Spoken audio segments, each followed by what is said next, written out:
Good morning, gardeners. So we are wrapping up the summer garden and preparing for fall. So as you can see, it's very, very open right now. I came over here with the goal of harvesting some string beans. I had some pole beans over here. If you guys remember, there was this whole setup. This is the remains of the setup, right? I had these posts here, and I had the trellis for the squash, and then I had the pole beans in front of the spinach. Once I started harvesting the pole beans, I realized it's time to just pull them out and get ready for a fall garden. So there's a master gardener here, and I ran into him yesterday when I was over here to water this broccoli that I put in that gets wilted sometimes during the day, and I'm a little bit concerned because I think a lot of the brassicas are fussy, and if they get too dried out, I'm not sure if it's going to set heads. But anyway, I was talking to him, and he said it's not too late because you only need about 4 days for seeds to germinate. To just put seeds for winter crops like collard greens. And I did buy some collard green seeds, and I started some. So here's what I did. Obviously this whole bed got pulled out. The squash, the pole beans, everything. I put in some blood meal and nutrients.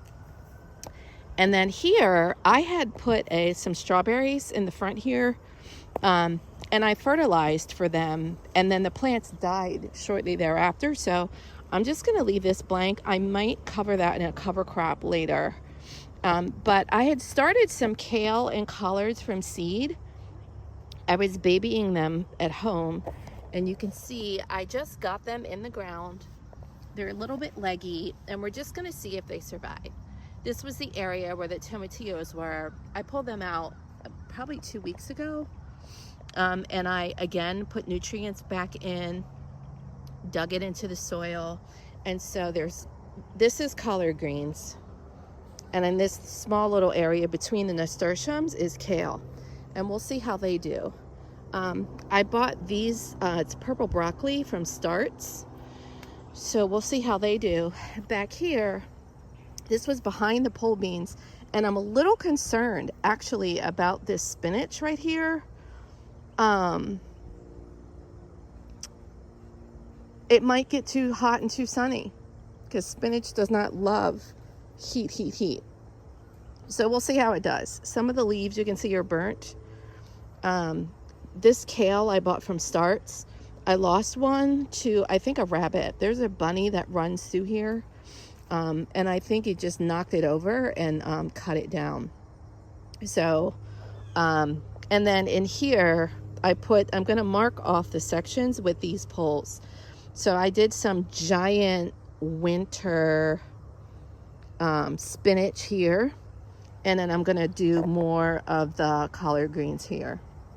But I'm getting a low battery warning on my phone. So I'm going to have to stop that for now. But this is where we are. This is the beginning of the fall garden. I still have my tomatoes up. My basil is still going really well, still doing really well. I think because I kept snipping the flowers off. My sunflowers are growing new flowers after probably a squirrel came by and just ate all the heads off of the sunflowers. So it's recovering. I saw these little buds forming, so I just kind of snipped it. And there's still more flowers forming there. This is the edge. My peppers are still going strong. And these little tiny purple peppers are very, very hot and delicious. And then you can see my basil. I don't want to call out other gardeners, but a lot of the other gardeners, their basil is finished. And I think it's just because they asked me, like, what did you do? And as these flowers kept forming, I just kept pinching them off. Not typically with my finger, but I use snippers. But so they would just keep leafing out. So I still have a lot of basil growing strong. My next project will probably be to come over here, get into these weeds back here, and take the tomatoes down eventually, because they're not really doing anything. I had a nice big gorgeous tomato over here. I think somebody stole it, because I don't have it, and I don't see it on the ground anywhere, so that's unfortunate. But getting ready for the fall garden. Time keeps moving, and the only constant thing in life is change. Happy gardening.